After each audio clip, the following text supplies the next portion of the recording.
In a world shrouded by secrets, where the mundane meets the mysterious, a senior accountant's ordinary life takes an extraordinary turn. His name is Zachary, and he's about to stumble upon a truth that will change everything he knows about his perfect life. At the office, I worked as a senior accountant, concealing my true employment from my wife and friends. They had no idea I was in a perilous situation. They simply saw me as a desk jockey and occasionally mocked me with nicknames like Pencil Pusher or File Clerk. I did not enjoy their jokes, but I accepted them. Knowing my genuine job in the company inside a tight-knit social network, I found myself surrounded by folks who had amazing jobs and accomplishments. Their accomplishments caused me to reconsider my own role in the FBI, leading to feelings of inadequacy. In addition, my family appeared to be uncomfortable with my work, which exacerbated my internal battle. I wanted to tell the truth about my work and get the acclaim it deserved, but I was restricted by tight non-disclosure agreements. As a result, I struggled with the weight of others' expectations and my own self-doubt. Isabella, my lovely spouse, was always there for me and kept others aware that I had a solid position at the FBI. She was proud of my work and never doubted my safety in the field. Our great friendship was based on mutual respect and understanding. However, keeping the secret from her was difficult because we were so open about everything in our life. Zachary Thompson, a 23-year Bureau veteran, was invited to travel to Washington, D.C. He worked with his colleague, Theodore Reeves, as part of a secret operation unit. Brock has spent the previous 5 years tracking down terrorist cells in the United States. His skill in destroying large threats drew the agency's notice, resulting in a prospective promotion. This vital job would be Brock's last before retiring in 7 years.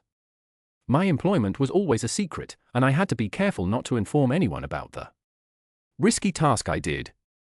My friends and family never understood the reality, and my wife, Isabella, had little idea what I did for a career. I worked as an FBI accountant, which explains my travel and work schedule. In actuality, I was a member of a covert operation that infiltrated hazardous terrorist organizations to protect our country. Balancing my secret life and being a normal husband was difficult, but I managed to keep everything disguised. Years of work-related accidents happened, but none were discussed at home. I traveled regularly. So Isabella was not surprised by my forthcoming trip to the DC office. I informed her that I would be gone for 2 days. Roger, my companion, has arrived. I kissed my darling wife goodbye at 4 p.m. We waved goodbye as we went. Isabella and I, a lovely couple, are celebrating 25 years of marriage. We met in college and have 2 children who are currently pursuing higher education. As I approach retirement, our deep friendship stays intact. Isabella, a hard-working office manager, worked for a local government contractor. Due to the sensitivity of the information handled by her agency, she was granted top secret clearance. Isabella was regarded by her colleagues as well as her husband, who cherished her. She preserved her youthful beauty at the age of 47 by working out in the gym and eating well. Their lives were idyllic, and Isabella's husband was on the cusp of a career breakthrough, allowing him to share his previous experiences, if elevated to assistant director, as we had done on all of my travels. Isabella and I exchanged sweet words before I gave her a warm, loving kiss farewell. Roger, a close friend, found this endearing after 25 years of marriage. On the drive to the airport, Roger joked, "Man, are you two really that happy? Is all of this for show?" I smiled and said, "Roger, I've loved that woman since I met her in the college bookstore. Without her, I'd be nothing. Yes, I enjoy my job, all of the action and success we've experienced, but without her, I'd be nothing." Roger chuckled and said, "I can't wait to get this promotion, spend more time with her, and finally tell her about the job. It's been difficult to keep it a secret for so long, and I can't wait to finally tell her the truth." As we traveled to the airport, I treasured the moments of stillness to express my thankfulness for the life I've lived, full of blessings, family, good health, and dreams realized. Airport adventure. We arrived at the gate to find a 1-hour delay. We worked on our laptops in the airport lounge. The hours passed, and the delay increased to 2. Finally, we discovered that our flight had been cancelled owing to mechanical concerns. We scrambled to find another flight, but they were all filled. Our only alternative was to reschedule until the following morning. At the airport, I attempted to call Isabella, but her phone immediately went to voicemail. I suspected her battery had died, a recurring issue. I wanted her to get a new one, but she kept procrastinating. I'll buy her one this weekend, I thought. On the way home, Brock noted that he was hungry. We are passing a Milo's. Let's enjoy a wonderful dinner at the agency. Excellent idea, I agreed. I'm wanting steak, and a Milo's is great. It's pricey, but the agency will cover it. Just before 8 p.m., we took our seats and ordered our first drink. We discussed the delay and left messages for our handler regarding the flight cancellation. They changed the timetable to accommodate us and made hotel accommodations. I was halfway through my second vodka martini when Roger pointed it out. Brock, there's someone at the restaurant who looks exactly like your wife. What do you mean? I asked. Curious. Don't look just yet because this woman is an exact replica of your wife. If I didn't know better, I would assume it was her. They are sitting 6 tables behind you. Take a look and tell me I am nuts. I slowly turned to see the woman he was referring to. He was almost correct. She was not a double. She was my wife. My wife, Isabella, was sitting with a man I did not recognize. Roger, that is not her doppelganger. That is my hubby. Oops. I dislike that. Maybe it's a professional meeting or something. I will phone her again and see if she answers. It's ringing. Isabella heard her phone, took it from her purse, looked at the number, and clicked the end button again. The call went to voicemail. I was astonished when I saw her dismiss my call and ignore me after putting the phone aside. She grabbed for the man's hand and stared into his eyes with the same expression she used to give me, now giving it to a man who isn't me. This was not a casual get-together. It was a romantic rendezvous. Darn it. My spouse chose to go on a date and betray our marriage. And all while I was gone. Never in my wildest fantasies would I have imagined this happening. As a seasoned detective, how could I have overlooked this? Anger threatened to consume me, but I managed to maintain my composure and examine the situation. Roger, being sensitive, observed my internal battle and inquired. Brock, this is difficult. What is your plan? Nothing yet. Let me think about this. I called her phone again, and this time it went directly to voicemail. She clearly turned off her phone so as not to be disturbed. I left a message expressing her how upset I was that she chose to ignore my call in order to focus on her companion. After completing my drink, I had a plan. Roger, are you available for some assistance? I do not want to involve you in my personal affairs, but I might need your assistance. Absolutely. I am with you. What is the plan? When I give you the signal, please take the companion outdoors and conduct some observations. If you understand. Copy that. Tell me when and I'll take the person outside and make a quick inquiry. We should avoid ordering food.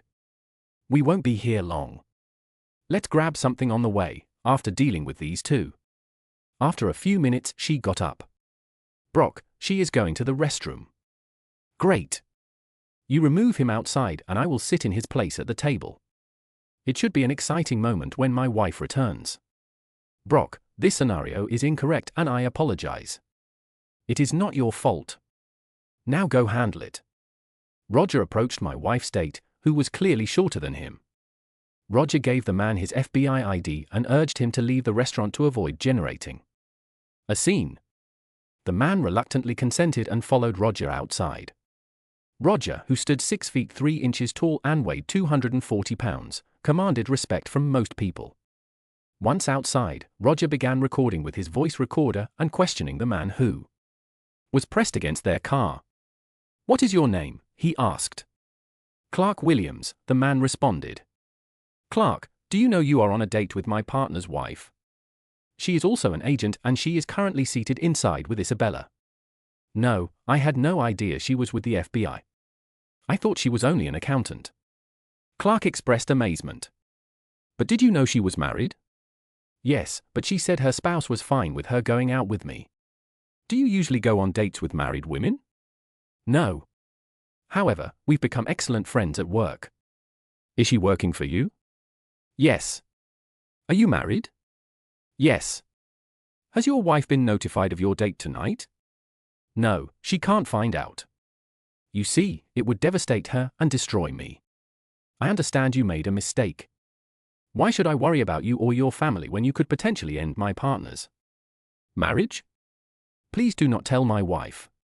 I have 3 young children and do not want to damage my marriage. I am sorry about this. And I would never have took her out if I had known her husband was not okay with it. Listen, Clark. Your wife finding your infidelity is only the beginning of your problems. How long have you been seeing Isabella? It's our first time, I swear. Do not lie to me, Clark. Have you and Isabella become intimate? No, I swear. This is our first date. Did you intend to take things further with her tonight? Well, I had no plans, but I was hoping she'd welcome me back to her house. Did Isabella make any indication that she wanted that? No, but I simply assumed she wanted it. After all, she's married and can date. Please wait and remain still while we determine what our partner intends to do with you. I am afraid here. Can you find a way to let me go? My wife will divorce me if she learns about this. And I have 3 children that depend on their father. You appear to be anxious about your loved ones right now, prior to our interaction. Didn't you worry about them? You erred by dating someone attached while ignoring your family. Please keep silent and await my colleague. I do not want to hear another word from your untrustworthy mouth. Meanwhile, back at the restaurant, Roger and Clark walked out, and I swiftly took their place behind the enormous menu. I waited for Isabella's return. As she neared, I sensed her presence and detected her familiar perfume.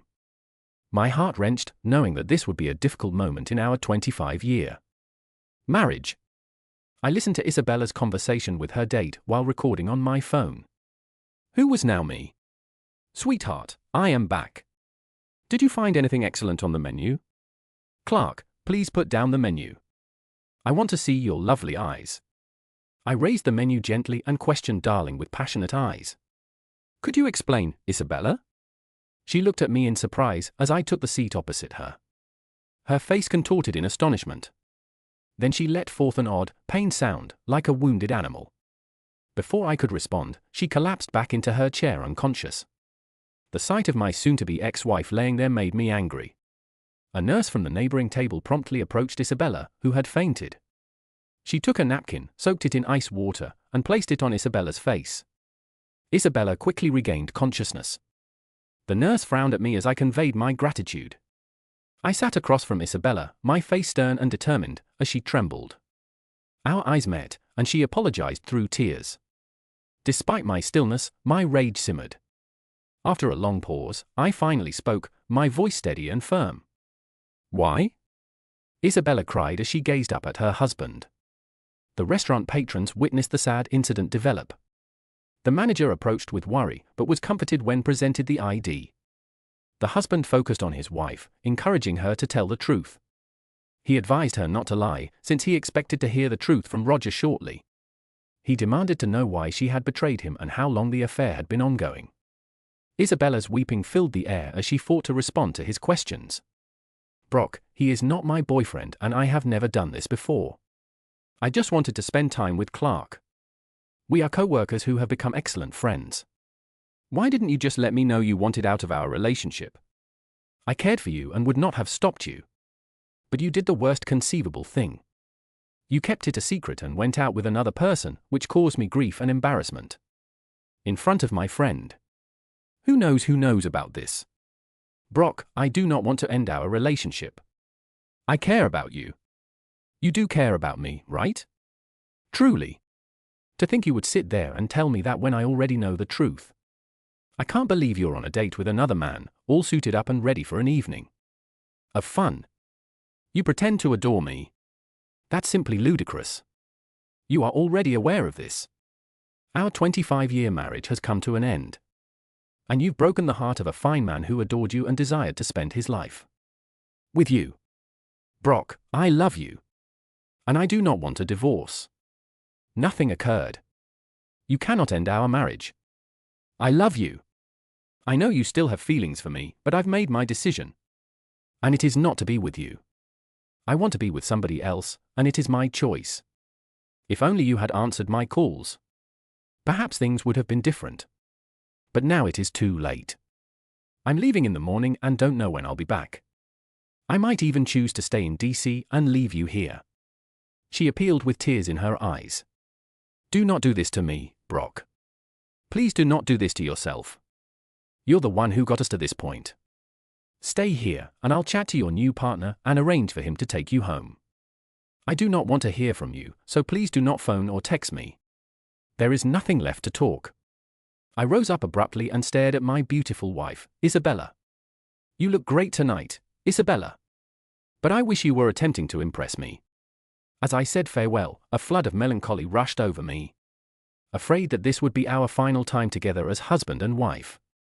Isabella's sobs tore at my heart as I walked away from the restaurant.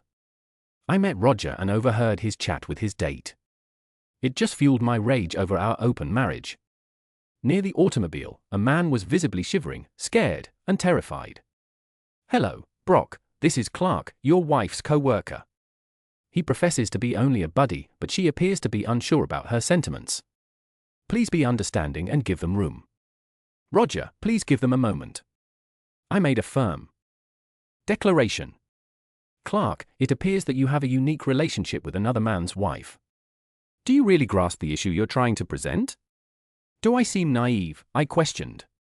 Why shouldn't I take you to the field office right now and conduct a thorough inquiry into your life?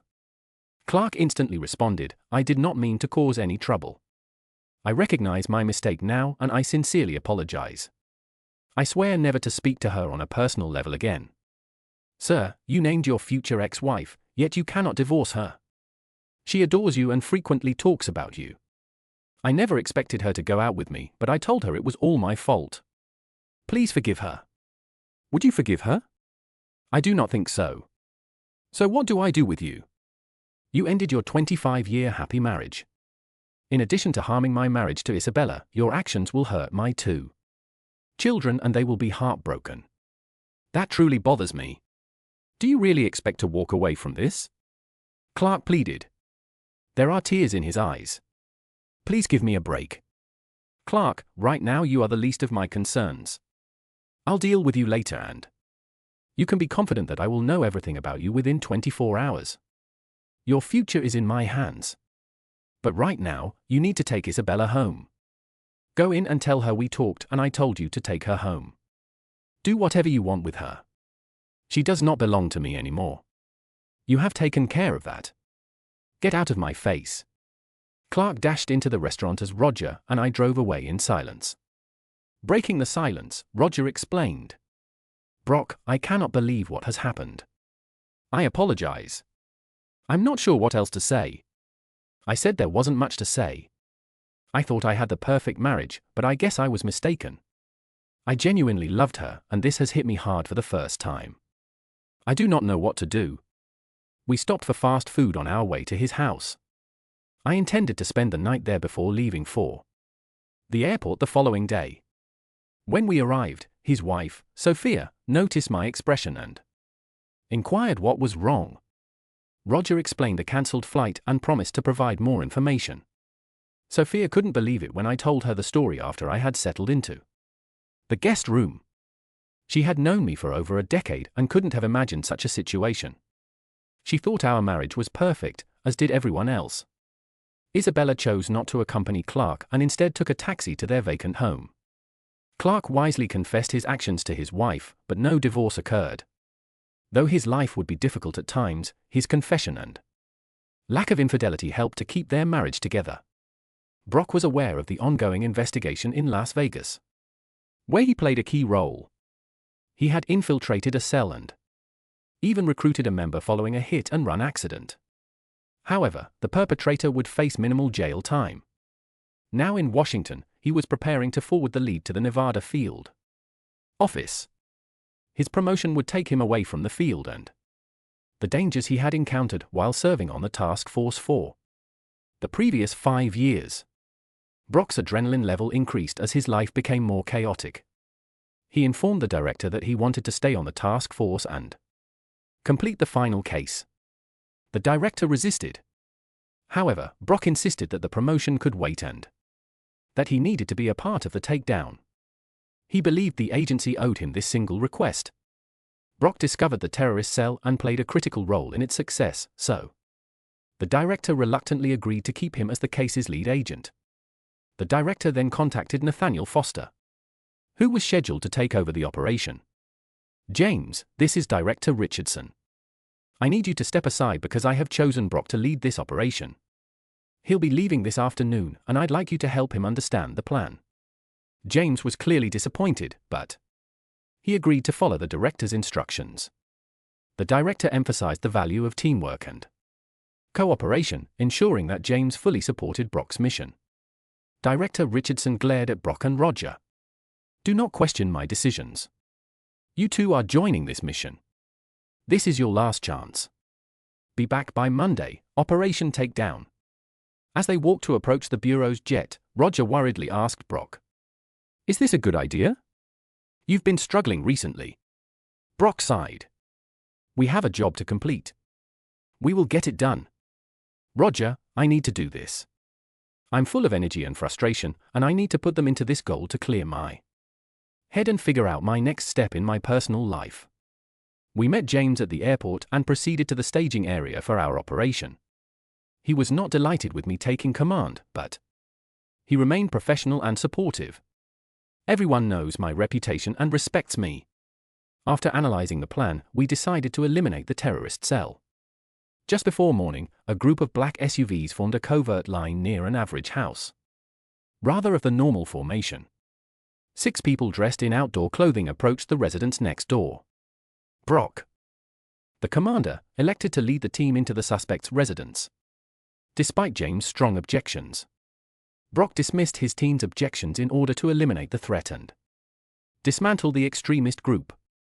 Brock stormed into the house, his determination palpable as loud noises and shouts rang around the halls. He called for everyone to leave, knowing that one individual was carrying a deadly gadget. Ethan, pinned in the doorway, delivered the warning that everyone should flee.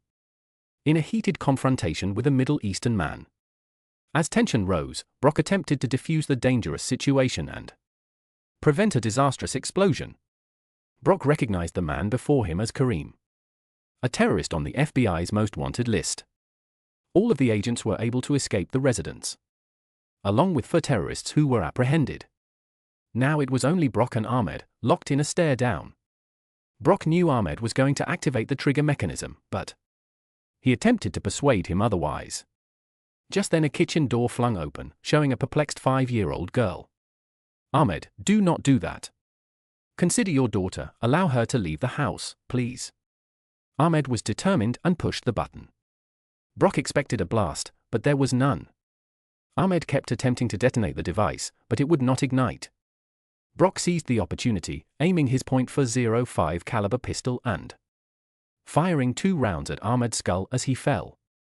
Brock snatched the small girl and dashed out the door.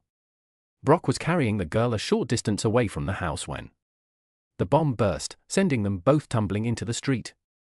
The explosion triggered a chain reaction, prompting further explosives throughout the house to detonate, resulting in a tremendous blast.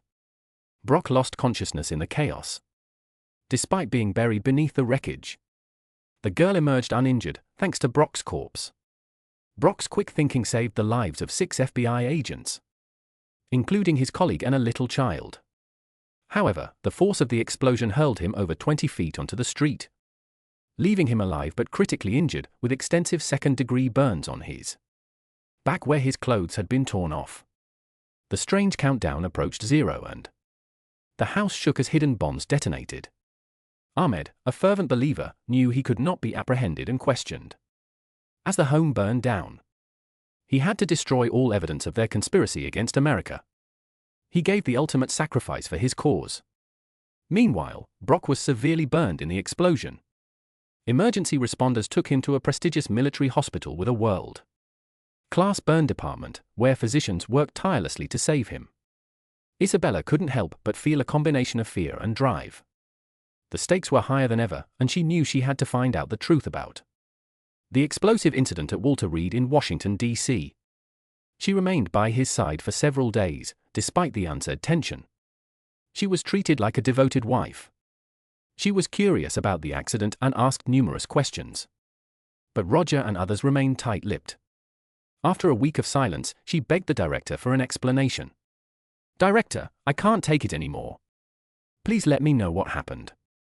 "Isabella, come with me," he murmured, taking her into a small office. He sat her down and began. "What I'm about to say is confidential. Your top secret clearance allows you to hear this. For the past 5 years, your husband has served as a top agent on a secret terrorist task group." "No, it is not correct. He works as an accountant from the field office, so it was his cover. But he is our top agent, having solved a dozen cases throughout the city. Isabella, your husband is a hero. But because this is a top secret task force, he will never be recognized for his outstanding efforts." She sat there in shock, every nerve cell in her body tingling with the realization that whenever her husband left the house, he was in danger. She was unaware and unconcerned.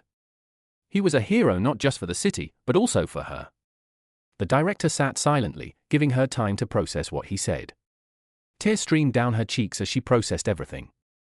Isabella Brock approached to negotiate a promotion to assistant director, but he chose to stay with his existing operation and postpone the promotion until his return. It seems that he disobeyed some guidelines during the operation and entered the house carelessly, as if he were a trained or dangerous individual. This astonished Isabella, so she asked the director, "Do you think he wanted to die?" "Isabella, Roger informed me of the issue in your marriage. Following the incident, Roger disobeyed the regulations by failing to indicate his mental state. Otherwise, I would never have sent an agent on a mission in that situation. It is possible that seeing you with another man triggered a cascade of events that resulted in this tragic predicament. We all hope for a complete recovery. The other agent sustained minor injuries and will require a few weeks to recuperate. But we're especially anxious that Brock will wake up from his coma shortly. My goodness, I never intended for any of this to happen. I assumed it would be a one-time occurrence and I apologize for any inconvenience this has caused." Isabella looked at the floor, her heart heavy with grief. "We all make errors," her partner Isabella murmured softly. "You needed to grasp your husband's function at the agency. If you require assistance, please let me know." As her partner departed, Isabella sat alone, tears running down her cheeks. With her hands covering her face, she felt deeply sorry for her acts and folly. She whispered into the empty room, "Brock, I am deeply sorry. You are the only man I have ever truly loved. What I did was unethical and selfish. Clark has always been friendly to me, so I decided to have supper with him. I knew it was a poor idea, but something compelled me to proceed. Please forgive me, I do not desire anyone else. Please get back to me, I know it's entirely my fault." She kept talking and crying until a nurse approached and recognized her anguish. After identifying her, the nurse assisted her into an unoccupied bed, gave her some soothing medication, and let her relax. The next day, she awoke from a deep sleep, disoriented, and remembered her conversation with the director. Tears filled her eyes once more. A nearby nurse inquired about her well-being and informed her that Brock had awoken from his coma a few hours before. She dashed into her husband's room, filled with excitement.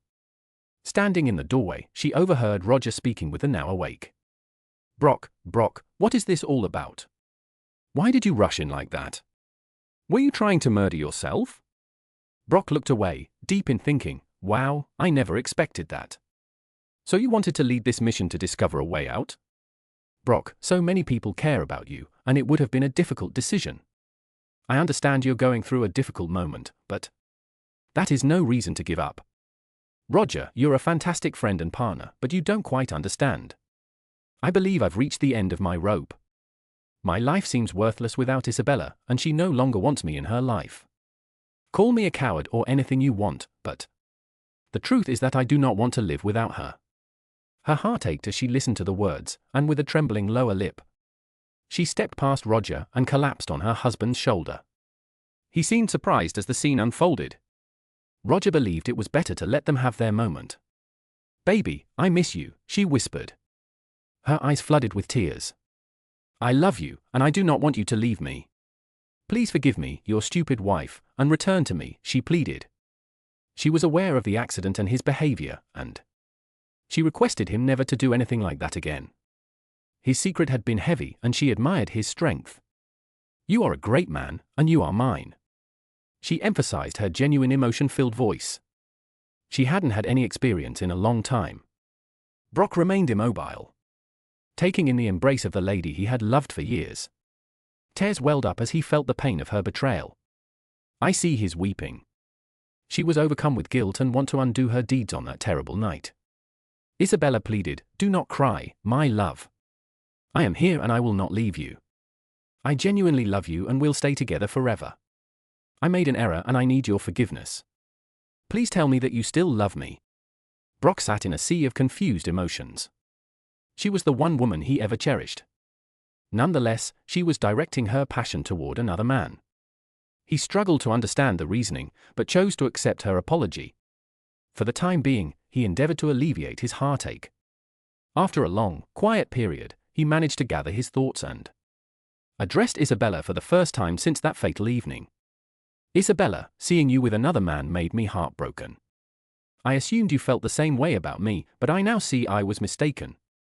Your unhappiness should have been an indicator, and I regret not being enough for you.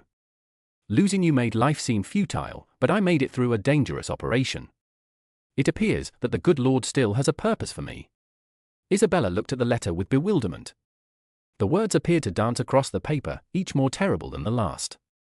She had not expecting to receive such a heartbreaking communication from her long-lost pal.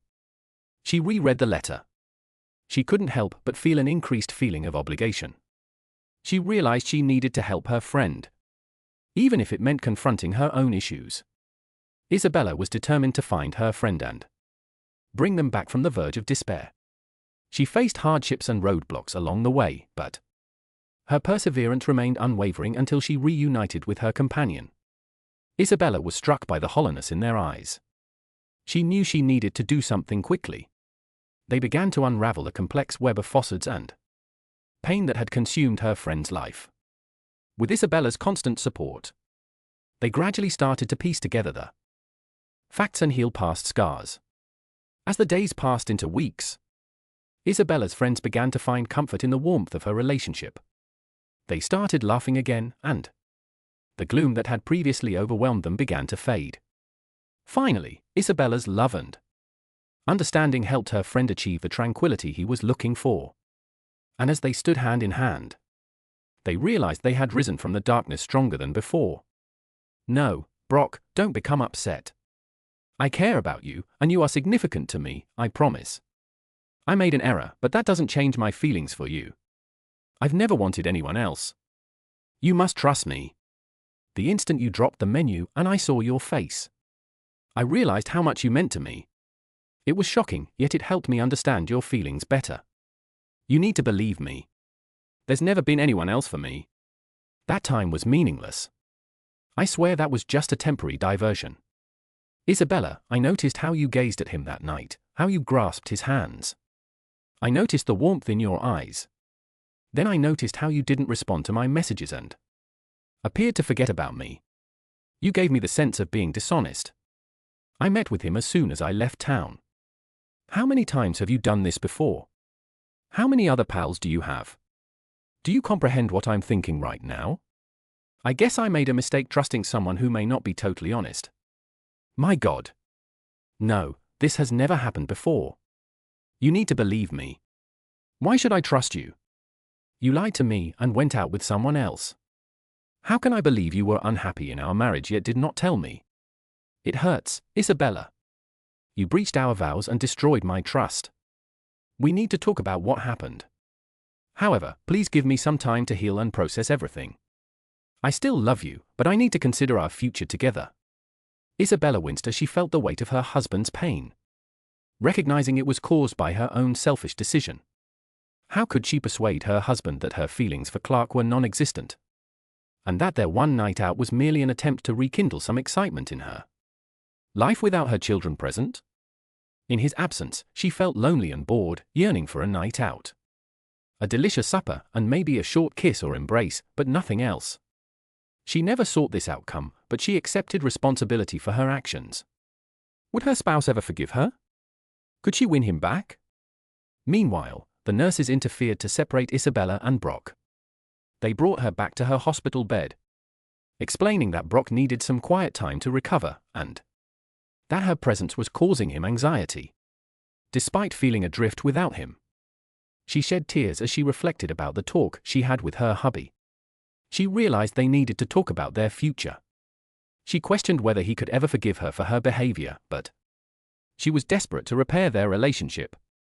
The youngsters arrived that evening. Charlotte and Dylan returned, seeing that their father was alive and speaking. Isabella, their mother, broke down in tears when she told them about the situation. The children, surprised, embraced their mother, offering consolation and love. Dylan shakes his head.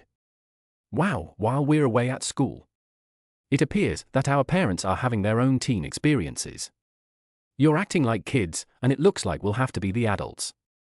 Isabella managed a little chuckle, which helped to stop her tears. Charlotte, who was close to her mother, challenged her. How can you go on a date? You're a married woman whose parents are madly in love. What were your thoughts? Isabella winced and looked at the floor. We are just buddies and we agreed to eat dinner together. Don't lie to me, Mom, Charlotte scolded.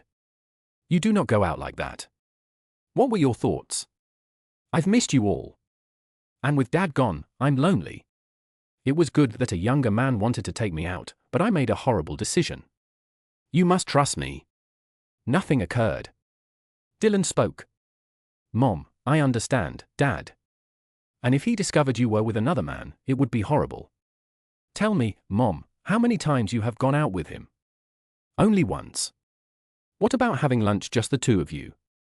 How many times? That is different. No, it is not. How many, Mom? I do not know, a lot. Charlotte shakes her head. Mom, you are not a child. Don't act foolish. Mom, have you ever kissed or held hands? Is there anything intimate like that? Dylan asked. She didn't respond, just stared at the floor. Mom, how could you do this to Dad? Please help him understand. I need your help. I swear to never make the same mistake again. I wish I could take everything back. I should not have gone to supper or allowed him to get too close. I know better. Charlotte shook her head and replied. I'll speak with Dad. He might listen to me, but Mom, we are quite disappointed in you. And right now, you are not our favorite person. It is impossible to forgive yourself for hurting your father. And if you weren't our mother, we would tell you so. Charlotte's eyes welled up with determination as she saw Dad for the first time since the event, bracing herself to face the consequences. Charlotte sat at her father's bedside, holding his hand. She professed her love for him and how much she missed him, both crying. Charlotte informed him of her mother's anxiety and assured him that nothing had happened previously. She urged that they seek counseling and give their relationship another opportunity after 25 years together.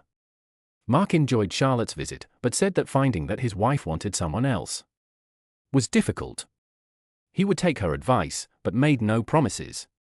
A few minutes later, Dylan the son addressed his father from the standpoint of a teenager.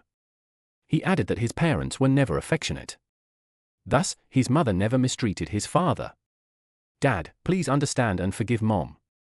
She never interacted with the guy or anyone else. So she never treated you disrespectfully, Mom.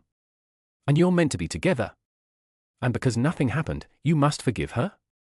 One mistake. She's in a lot of suffering, Dad, and she needs to know you're not leaving her. The father recognized Dylan's point and stated, Son, I told your sister I would work on things and go to counseling, canopy as we ate wonderful seafood and island delights. Isabella's adoring glance brought a distinct quality to those evenings. Our stay in Hawaii became an important part of our love story, with amazing experiences and dreams shared throughout our honeymoon. Hawaii provided a wonderful background to our blossoming love. It was a fantastic time, full of laughter and unforgettable memories. As we explored the islands together, our bond grew stronger, and we found calm and happiness in one another's company. I'm grateful for the memories we created in this beautiful paradise. My secretary noticed that I was smiling more frequently lately. She jokingly inquired whether I had won the lotto, or if anything had changed in my life. I acknowledged that my wife has been very attentive and loving lately, making me feel valued and loved. I compared it to a second honeymoon, and was excited to spend time with her. My mind was continuously overwhelmed with her presence. Over the last 2 weeks, I found myself repeatedly phoning Isabella just to hear her voice and convey my love and need for her. My acts resembled those of an obsessed high school teen, but I didn't mind. I was overjoyed and did not want it to end. Isabella and I had a wonderful marriage, but after 30 years, things sometimes feel less exciting and more ordinary. Isabella, on the other hand, has been more playful in the previous 2 weeks, initiating intimate moments virtually every night, doing things she hasn't done in years. I never doubted that the shift in her feelings was merely a rejuvenation of our marriage. I planned to surprise her with a romantic evening, so I left work early with a smile. I paid for the 24 roses at the florist and filled out the heart-shaped card to express my devotion. Then I went to the supermarket and purchased her favorite snack, a large box of chocolate-covered cherries. Tonight, I was not only going to tell Isabella how much I appreciated her, but I was also going to surprise her with a special movie night at home, all while smiling and with a spring in my step. I entered my home from the garage and walked up the steps to the kitchen. I noticed Layla, our 29-year-old daughter, sitting at our kitchen table rather than Isabella, my wife. I grinned as I kissed her on the forehead and said hello. "Hello, baby. Where's your mother?" I've often heard guys say that the next words from a woman are the most hardest to hear, but you'll never truly understand until you hear them for yourself. Daddy, we need to talk. Chapter 2. 2 weeks earlier. Layla, I am not sure about this. I adore your father and I'm worried that doing this may harm him. Mom, Dad loves you and will understand. I mean, you stated it yourself.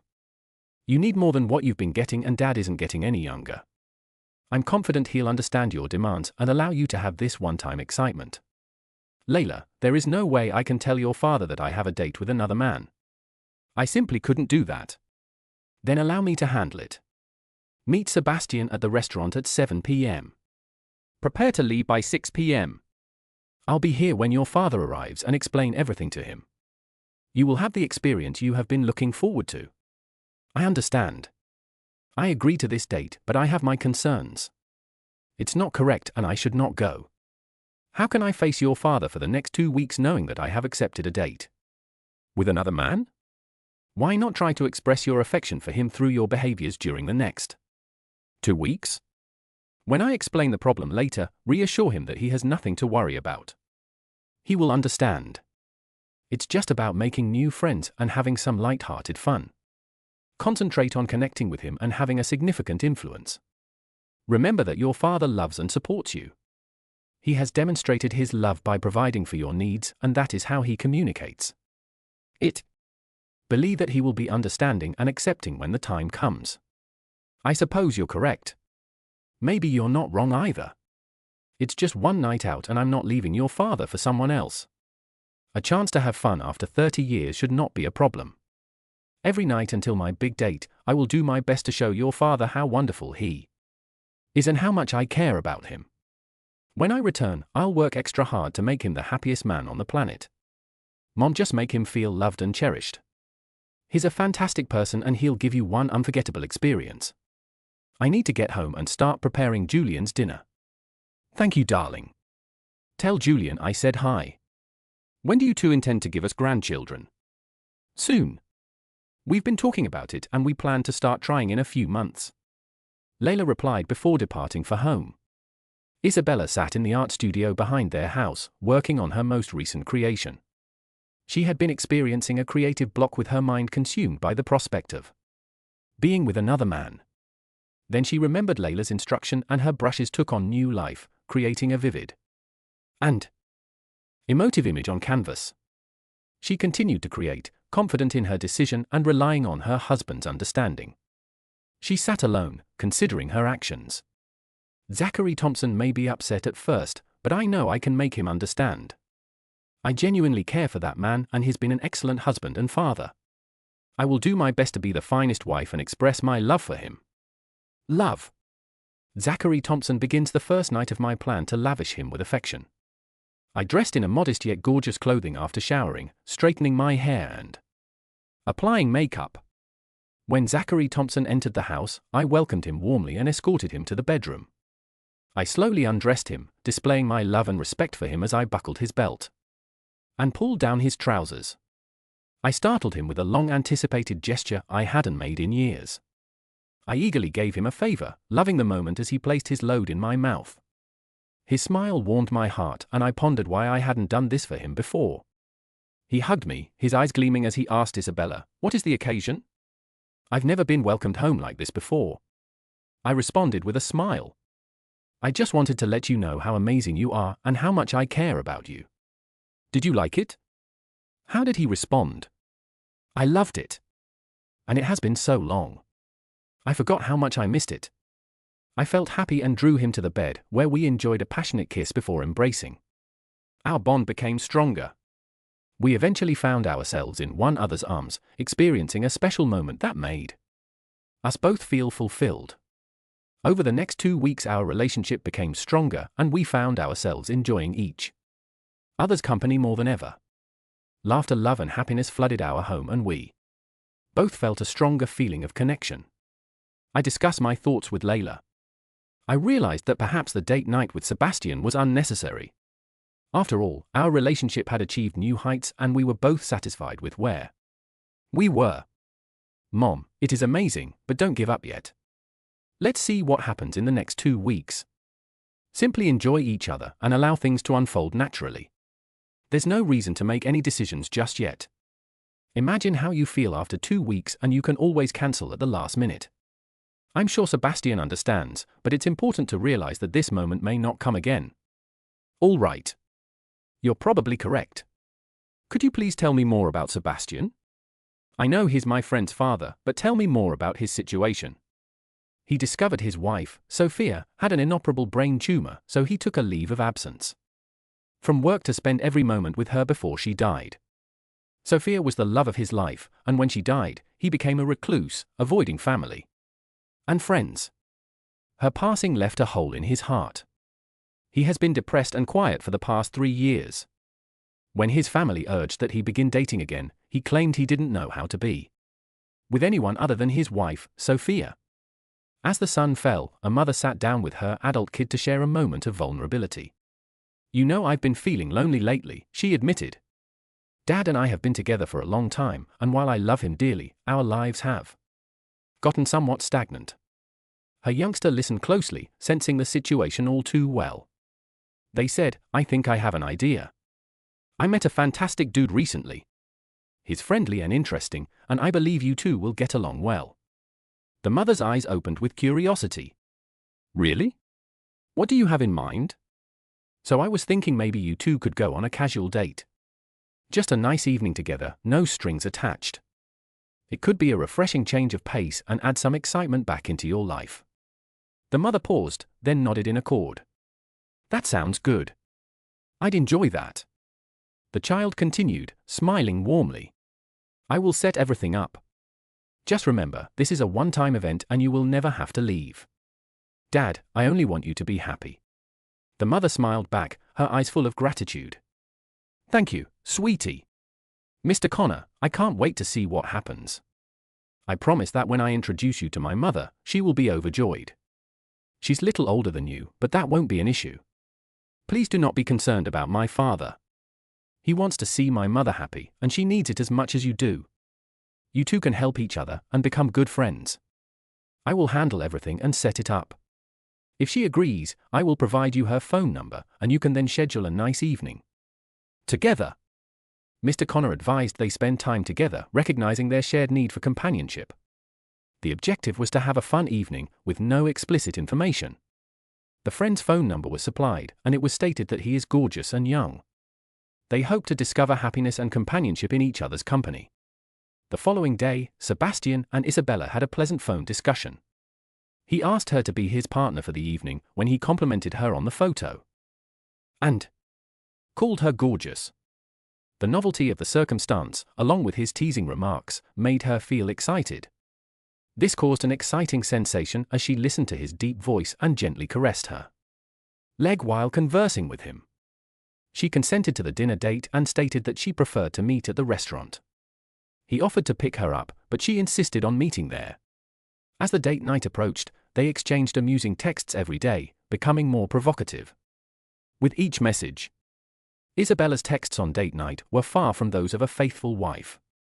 Her thoughts raced wild, making her eager and aroused. She made it a point not to forget her husband and devoted additional attention to their intimate moments every night.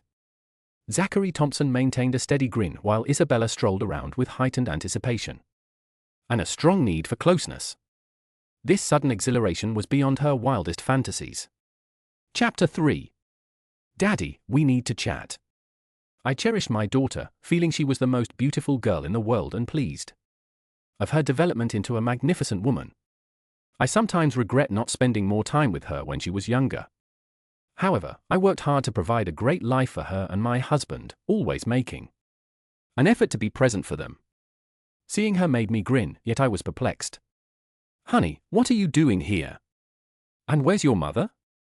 I inquired, watching her stand among the roses. She had placed wine and chocolates on the table. I have a great surprise for your mother tonight, and I can't wait to see her. As I brought out the travel packet, excitement filled the air as I revealed plans for my wife's 7-day cruise on the new Love boat. I wanted to surprise her and couldn't wait to see how she responded. Daddy, she called out, her voice evoking recollections of her childhood. Her eyes flooded with tears. She paused before speaking. Daddy, we need to chat.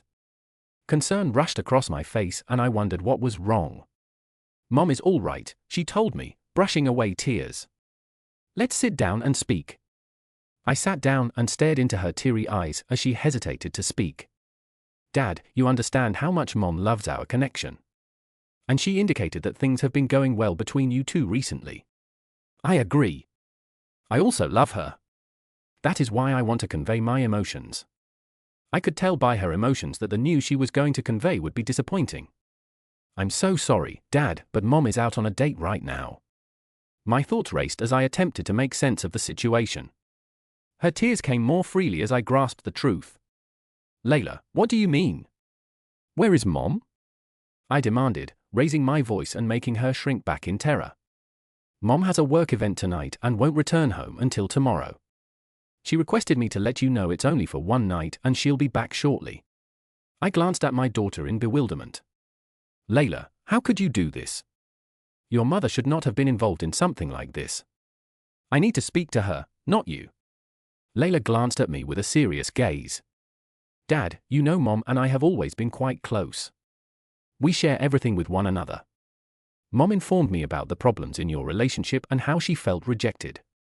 I tried to help by recommending she talk to my friend's father, who was also lonely. I just wanted them to find happiness. I rose up hastily and knocked over my chair. Are you serious? You planned for your mother to date another man? This is unbelievable. She lowered her head, avoided eye contact, and remained silent. I paced back and forth in the kitchen, attempting to grasp the situation. Layla, respond to me, I demanded while standing over her. Have you set this up? My wife, your mother is on a date with your friend's father, and you planned it.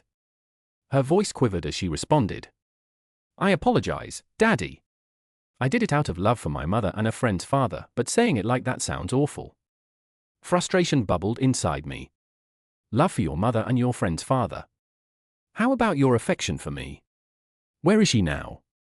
And what do you mean? She won't get home till tomorrow. Daddy. He took her to dinner. I am not sure where. Then they spent the night together, but only this time. She will be back tomorrow. And Daddy, she just loves you. That's all she's told me for the previous 2 weeks. She loves you and doesn't want you to be angry about this. It's just one night out. She knew you'd understand and let her have this one time. So that's it. Her renewed attentions during the last 2 weeks seemed real to me. Now you're telling me that was her method of asking forgiveness and involve me. I can promise you that this will not turn out well for anyone. With tears in her eyes, she pleaded her father.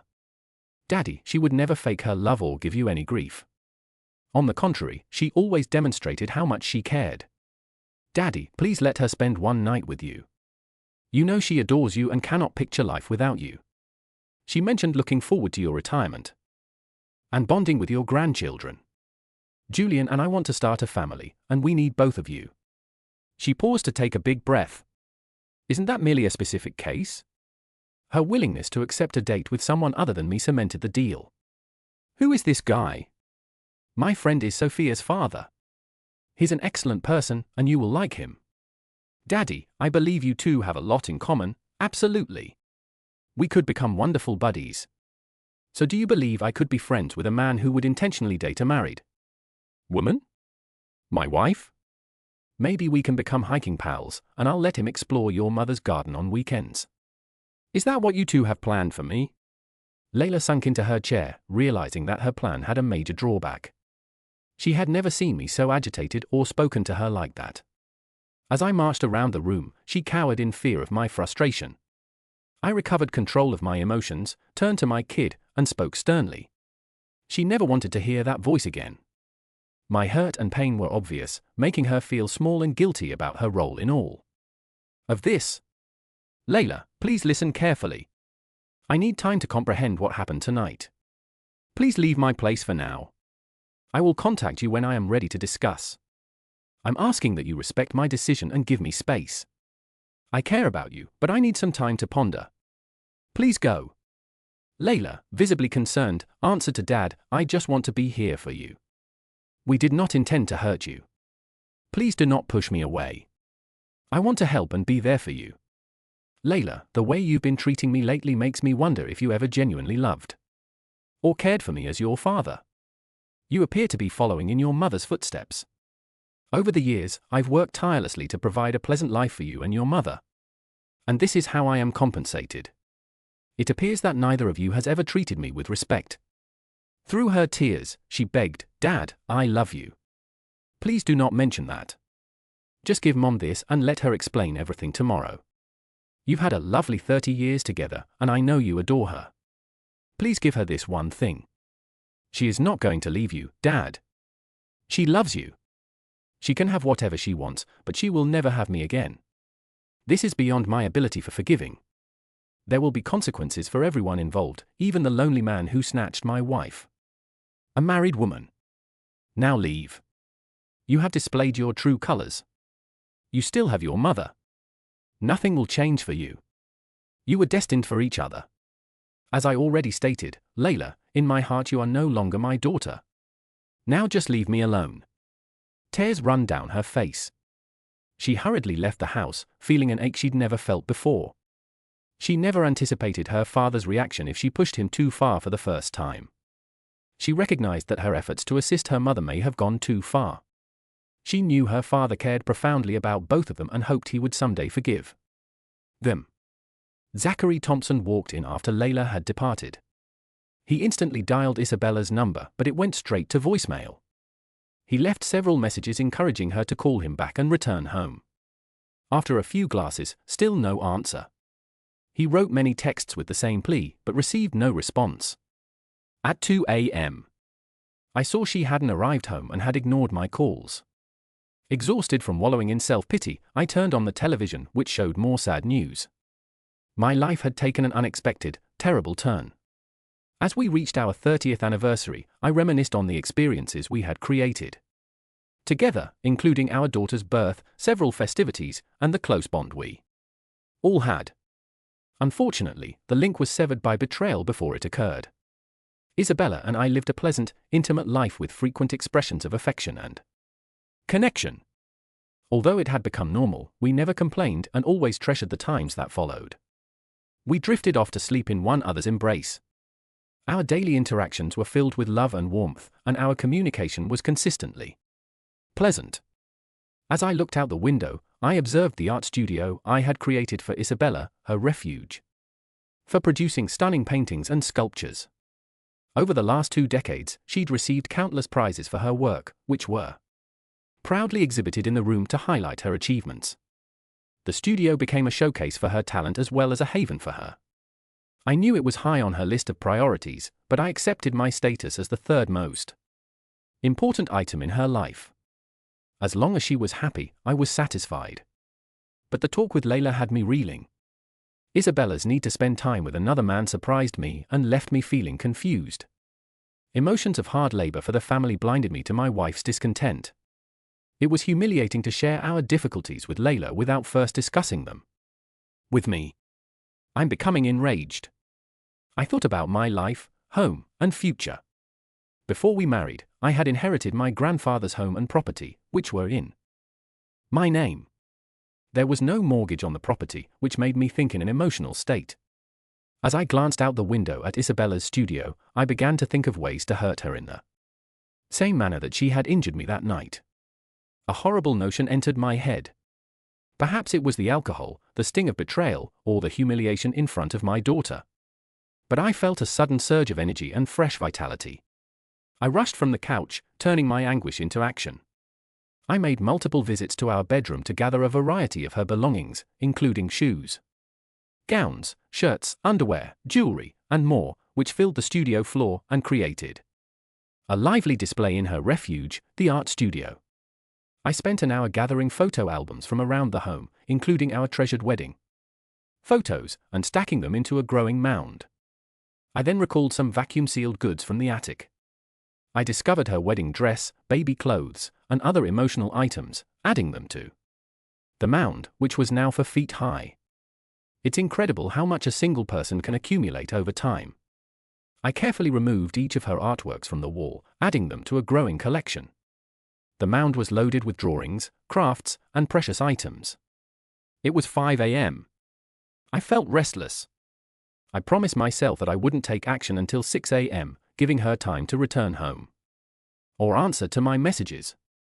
If there was no response or she was not home, I would carry out my plan. At 5:30, I double-checked the house to ensure that all of her valuables were in the studio. I fetched a 5-gallon canister of fuel from the garage to prepare for the 6 a.m. deadline. During this time, I went online to handle our finances, transfer money, and close joint accounts. I pulled some cash out of the safe and packed a few luggage. I loaded them into my pickup, anticipating for a brief absence while attorneys worked things out. I waited an additional 5 minutes for her to return, but at 605, I cautiously let go of my final hope. With a deep sigh, I poured gasoline on the contents of the studio as well as the walls. I paused for a moment before making my decision. I lighted a match and tossed it on the floor, which started the fire. The flames spread swiftly, destroying her belongings and everything she loved before leaving the driveway. The fire was already evident from the street, consuming her world. Driving down the highway, a sudden realization struck me.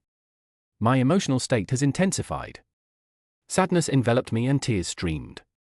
It dawned on me that my once cherished marriage had suffered the same fate as the fire damaged studio. The studio fire had moved to the rear porch. Fortunately, the firefighters were able to extinguish the fire, saving the home. Although the property had suffered smoke damage, it would remain uninhabitable until repairs were completed at a motel down the highway 90 miles away from the remnants of their marriage, for which the protagonist paid in cash to avoid being tracked down. Exhausted and high on excitement, they collapsed on the bed and slept all night. The next afternoon, they checked their phone and discovered multiple missed calls and text messages from Layla, Isabella, and the sheriff. Isabella's date is the 3rd chapter. I got out of the Uber and met Sebastian at the restaurant. He stood at the hostess desk, waiting for me. My heart was racing as I neared him. He complimented my little black dress, black sheer pantyhose, and high-heeled heels. His gaze lingered on my exposed cleavage, accentuated by my black shelf bra. My day at the salon paid off, as my hair and makeup looked flawless. Sebastian's reaction to my presence was obvious, and his smile warmed me. We shared a sweet kiss before taking our seats. The evening was filled with laughter, talking, and a developing bond between us. It was a night to remember at the bar. We settled on bar stools, and as I got closer, I spotted him looking at my nylon-covered legs and obtaining a peek of my panties. We exchanged pleasantries as he ordered our beverages. I opted to turn off my phone to avoid distractions throughout the night. I knew this one-of-a-kind experience would not happen again, so I intend to relish every moment. Our chemistry was evident, and we communicated as if we were longtime friends. I found myself playfully caressing his arm and flirting, which I rarely did with anyone, including Zachary Thompson. But tonight, I let my adventurous side take control and enjoyed the fun. As we completed the second drink, the nice hostess escorted us to our table. We enjoyed the great supper and spoke throughout the evening. When he asked whether I wanted to spend the night together, I teased him by taking off my heel and placing my foot between his legs. My toes stroked the fabric of his pants, and my foot caressed his crotch, prompting his private parts to harden in reaction. I noticed my red toenails through the transparent nylon. He grinned and indicated that it was time to leave. Holding hands, he led me to his hotel room, which had already been prepared. The elevator reached the 14th level. I paused. I was thinking about Zachary Thompson. He appeared to notice my anxiety and drew me into his warm arms. When our eyes met, he kissed me tenderly and passionately. In that moment, my husband drifted away. I was prepared to embrace this new experience and become his for the night. In the room, he quickly unzipped her dress, which gently fell to the ground. Both of them undressed, and he stood before her with determination. He complimented her appearance and gently removed her camisole before guiding her to the bed. Their loving interchange featured soft kisses and touches, creating a heated atmosphere that left her anticipating the future. She softly gripped his hand, sensing the warmth and power within. She kneeled down and spent several minutes admiring his wonderful features. I am unable to resist any longer. He swiftly altered her wardrobe and encouraged her to wear her high heels again, which gave her confidence. This advice reawakened her playful side, and she embraced her inner delight. She complied eagerly as he softly raised me. Our bond increased as I wrapped my legs around his waist. We exchanged a fervent kiss. Our bodies danced in unison, generating a thrill I had never felt before. As we tightened our embrace, I sensed his warmth and comfort. We never closed our lips as we dug into each other's hearts. Our passion peaked as he joined me, and I let out a soft gasp. Our lips stayed locked as we proceeded to explore each other's depths. He gradually filled me, and I was immersed in his affection. It was then that I felt a great release, one that I had never had with anyone else. In that time, I couldn't stop thinking about my husband. But as the night progressed, I knew this was a connection I'd never had before. It was a combination of passion, trust, and closeness that well exceeded anything I'd experienced previously. I realized that wasn't right, and quickly forced thoughts of Zachary Thompson aside, focusing solely on the handsome man who was now tightly embracing me. Still standing by the bed, Sebastian's strength and desire were evident as he continued to dance beside me. Our bodies moved in perfect accord. Our lips locked in a passionate kiss, sparking a fire within me that culminated in a succession of stunning climaxes.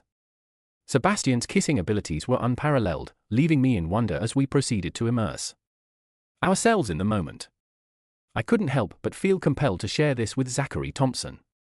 It's just wonderful. No more comparing. Focus.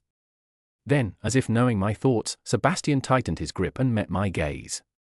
He quickened his speed and our gazes locked as we gave way to the sheer intensity of our connection. He had achieved his climax at that point, and I could feel him tremble as he filled me with his essence as they embraced. Their relationship became stronger. Every moment, they shared a profound sense of love and understanding. Their passion resulted in an incredible event that brought them closer together and left them both speechless when the sun rose. They knew this was a memory they'd keep forever. As the sunlight shone through the drapes, he leaned down and murmured, "Isabella, I really enjoyed our time together. You are great, and I would love to see you again. Can we meet up?" I hesitated, attempting to be kind. "Sebastian, our interaction was memorable and I appreciate it, but I'm happily married and can't take this any further. It was a unique experience that I thoroughly loved. Thank you for being such a great partner." He paused before responding. "Please consider it over. Your husband appears understanding and I might make you very happy. Consider it before saying no. Please." "I'll think about it," she said, melting into her date's arms and kissing him tenderly. she couldn't help but think of her husband, Zachary Thompson. If the circumstances had been different, she might have chosen this man instead. But Zachary Thompson was her husband, and she hoped he would forgive her for what had occurred. Isabella arrived home after an emotional goodbye, and she turned on her phone for the first time since her date. She was astonished to see so many missed calls and text messages.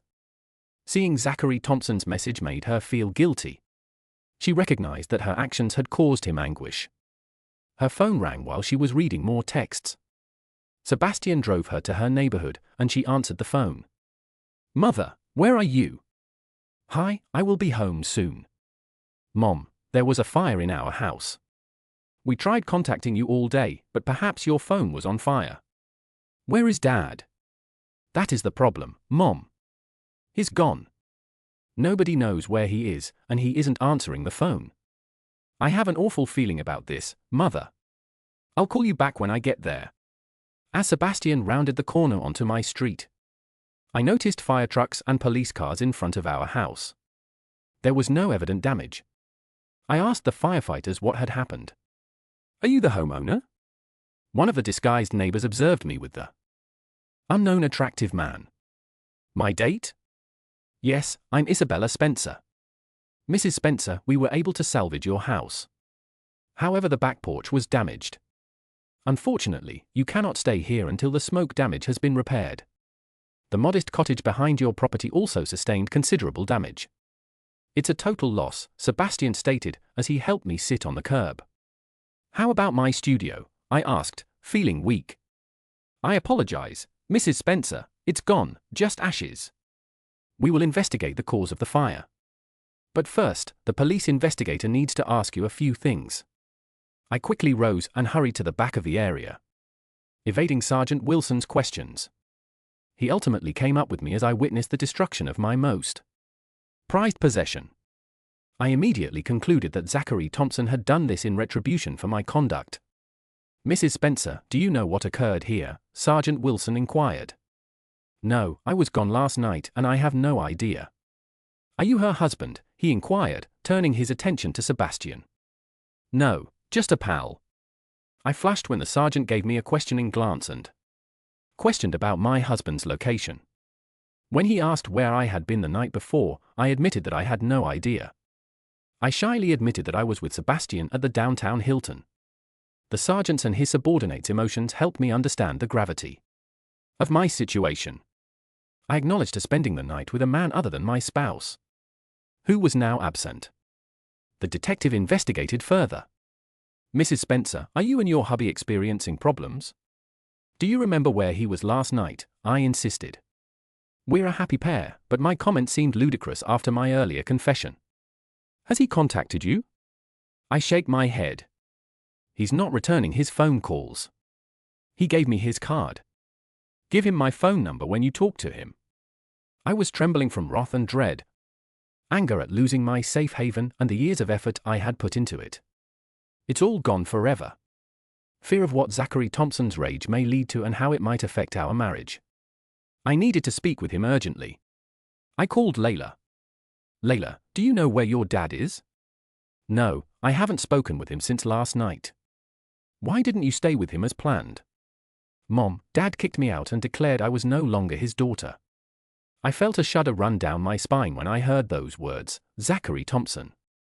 I was concerned about the gravity of the situation after hearing such a comment from an unexpected source. Upon entering the residence, I was faced with smoke-damaged walls and an overwhelming odor. It was clear that living here under these conditions was unthinkable. I walked through our house gathering clothes and personal belongings for a brief trip. When I entered the bedroom, I was surprised to find everything gone. My heart fell as I looked for my wedding rings on the nightstand. They were also absent. Did I leave them behind? Did Zachary Thompson think I had abandoned our marriage? Panicking, I rushed through the house only to realize that all of my stuff were missing. A terrifying notion passed across my head. Did he burn everything? Was nothing left? I dashed out of the house and went back to the studio to investigate the debris. Painting frames and partially damaged garments could be found scattered over the room. It was evident that Zachary Thompson had rejected my desire to move on and had destroyed everything valuable to me in a single act, cutting off our connection. Overwhelmed with grief, I called Layla and told her the awful news, asking if I could stay at her house. Sebastian politely invited me to stay with him, but I declined. I conveyed my want to be alone, which he found hurtful. I cried as I recognized my mistake in blaming Sebastian for my actions, albeit knowing full well that the guilt was with myself. In another scene, Layla consoles her mother, who is mourning the loss of her husband. "Mom, do not say that. Daddy loves you. Honey, everything is gone. My clothes, artwork, studio, and even a place to stay. He will not speak to me. I should not have been on that date. If I had been him, I would have handled my emotions more effectively. I'd never go back. What should I do now? I am homeless and have very little clothing. Mom, do not blame yourself. It is partly my fault. You can stay with us till things are resolved. We will get new clothes and get you comfortable tonight." Layla glanced at the ruins of her home, tears running down her cheeks. "I have lost everything. My 30-year marriage and 20-year career are over. I feel so alone." Neighbors watched from the road, concerned. Isabella's phone rang, but she struggled to answer it. "Zachary Thompson, I need you here. We need to talk." But Zachary Thompson was freezing. "Isabella, I know everything. You and your daughter are both dead to me. This is the final time we will speak." Isabella's eyes welled up with grief as she hung up the phone, feeling even more alone in her hour of need. "Zachary Thompson? No, I care about you. The studio no longer exists. Did you have anything to do with it?" "Isabella, it was not me. Your deeds caused it. Seeing your wedding bands alongside someone else. It stung that you betrayed me and involved Layla. It was too much. That is not something I can forgive. We're done. I'll meet with lawyers on Monday to begin the process. Can't we communicate and work things out? Our 30 years together meant something. Isabella, we are having a talk. But I don't think I was the one who damaged our 30 wonderful years together. It appears that you plotted to deceive me and offered me 2 weeks of amazing affection to alleviate your guilt before betraying me with the help of your daughter. Nobody could ever forgive or forget such levels of dishonesty and deception. That was very terrible. And I hope you have regrets for the rest of your life. This will be our final conversation.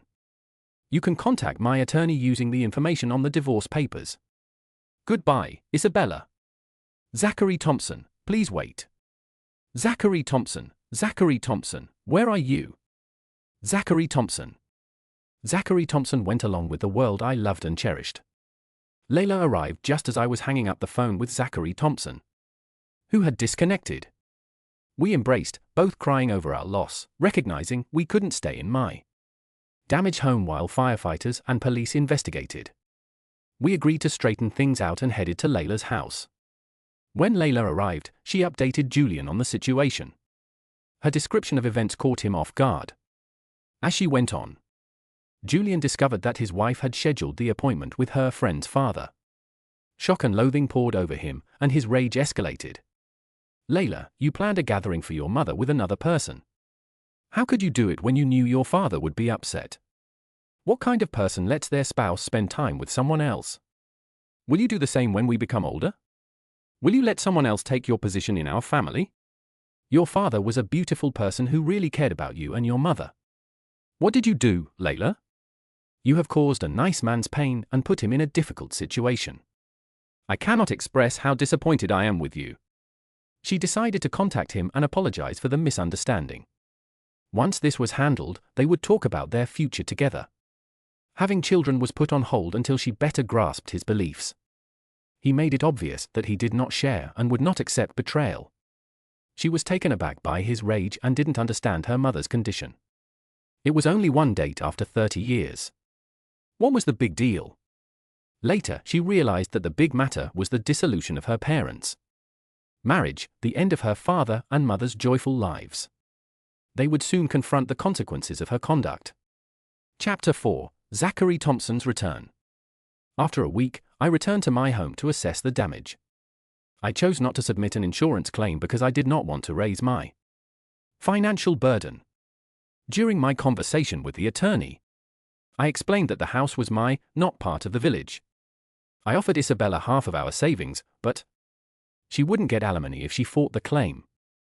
I would bring up infidelity and reveal her relationship with her daughter's friend, exposing the truth to everyone. I had begun the divorce proceedings and visited with my attorney.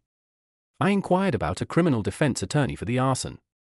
But after discussing it, I understood that because I owned the property, there would most likely be no criminal charges unless I filed an insurance claim, which I refused to do. The fire department may issue fines, but no criminal charges will be filed until a fraudulent accusation is made.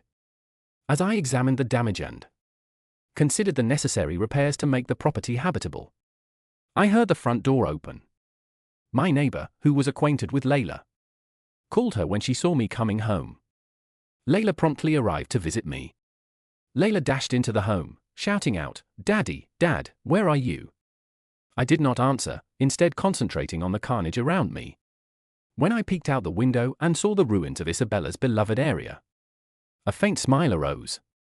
Layla soon found me in one of the bedrooms and wrapped her arms around me. "Daddy, I apologize, please forgive us, we love you." I shake my head, my voice steady. "Layla, I cannot forgive either of you. I do not want to see you again," Layla cried. "Daddy, you're my father and you must forgive me. I am your only daughter and you adore me," I sighed, my voice full of disappointment.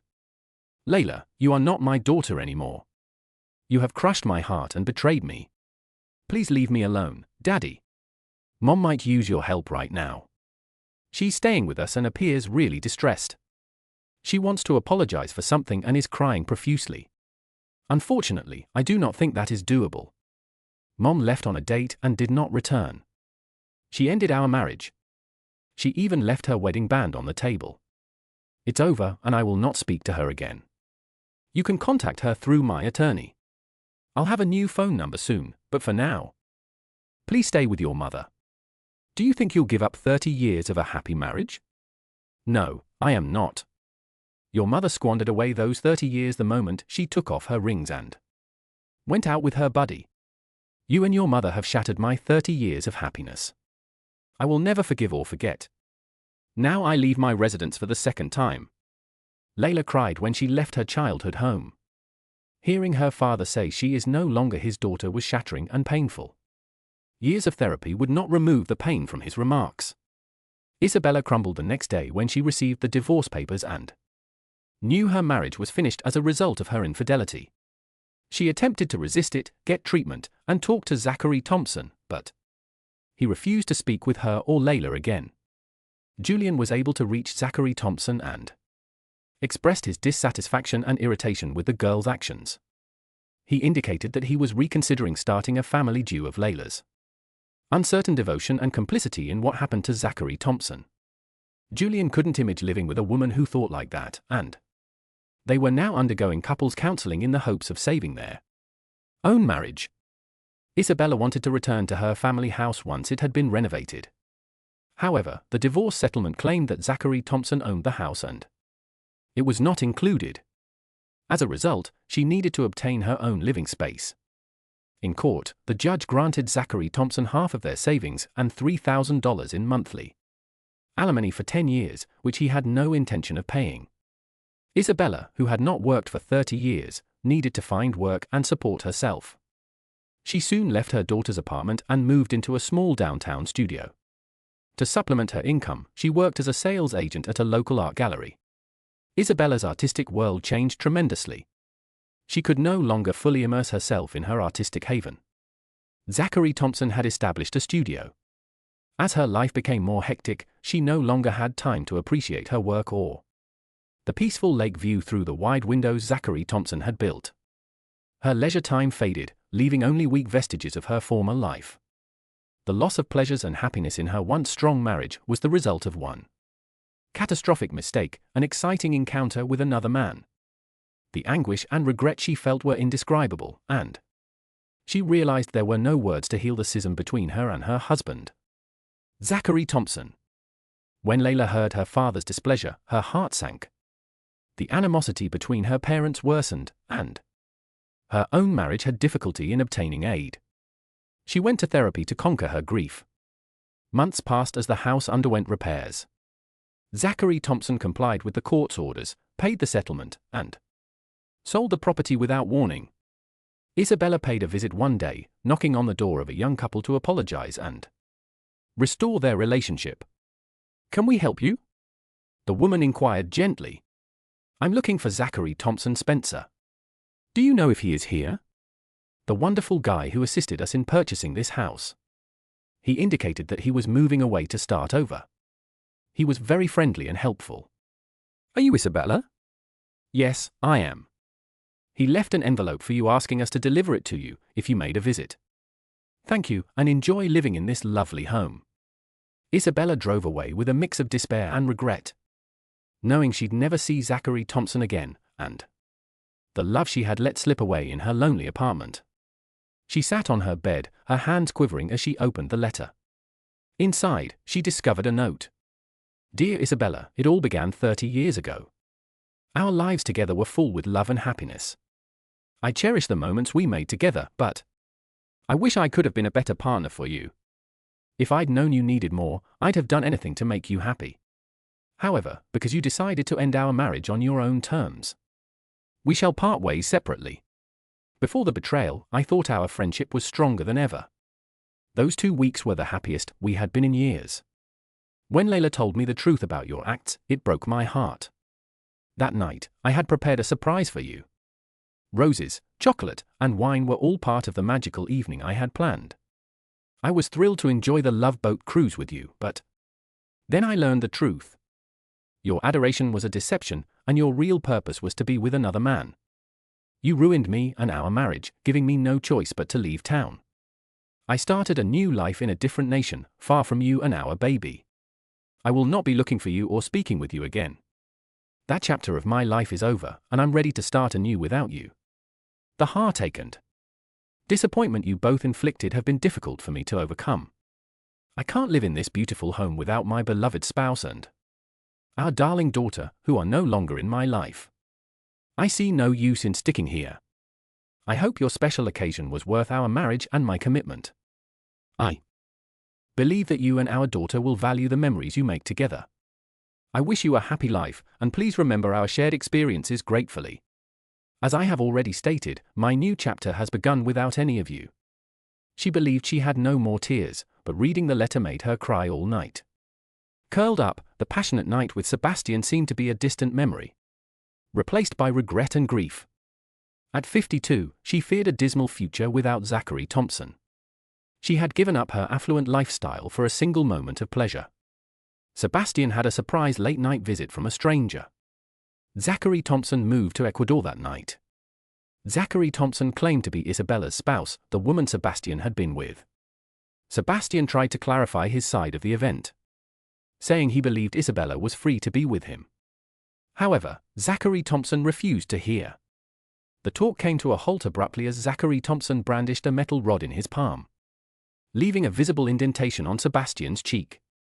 The huge scar on his cheek served as a continual reminder of the dramatic evening, with Isabella permanently altering his appearance. Sebastian stumbled to the ground, gripping his face in pain. Zachary Thompson used the chance to shatter both of Sebastian's knees and viciously strike his lower body with a metal item. The ramifications of this attack were catastrophic. Sebastian had facial reconstruction surgery and 2 knee replacements. Unfortunately, his 2 wounded testes could not be rescued, and he lost them in just 1 minute. Sebastian's life changed forever when Zachary Thompson left for the airport and his flight out of the country. He gave Sebastian a final warning. Remember that being involved with a married lady might have major implications. Sebastian went to the hospital and alerted the police about the incident. Zachary Thompson had already left for his new beachfront condominium in Manay Province, starting a new life without ties or family. After 2 weeks, the detectives discovered that Zachary Thompson had left the country, making it impossible to arrest him until he returned.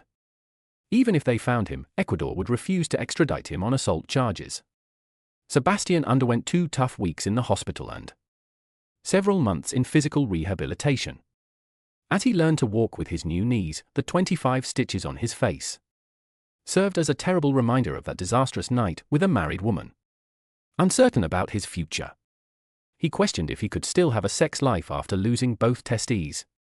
One thing was certain, his old life was over, thanks to the two women who persuaded him to become connected with another man's wife. Sebastian had not contacted Isabella or Layla since then. An incident posed a significant obstacle to Layla and Julian's marriage. However, a counselor assisted Layla in realizing her mistakes and reaffirming her commitment to Julian and their future family. Julian waited 2 years before deciding to have children, ensuring Layla did not repeat her previous mistakes. Meanwhile, Layla lost contact with her father Zachary Thompson as a result of her behavior. Isabella and Layla were surprised to learn about Sebastian's attack. They felt guilty about their role in the tragedy, which exacerbated their sadness for Zachary Thompson and the family's distress. They discovered that their acts had unintended effects, which challenged their earlier ideas as they faced the reality of their predicament. They knew that their idealized life could never be recreated. The death of their father and spouse would be a sad memory for the rest of their lives. Due to her despair and age, she never met another partner to be with and lived a lonely existence. Her expectations for a peaceful retirement with Zachary Thompson and their grandchildren were now a distant memory, because Zachary Thompson ceased paying alimony when he left the country.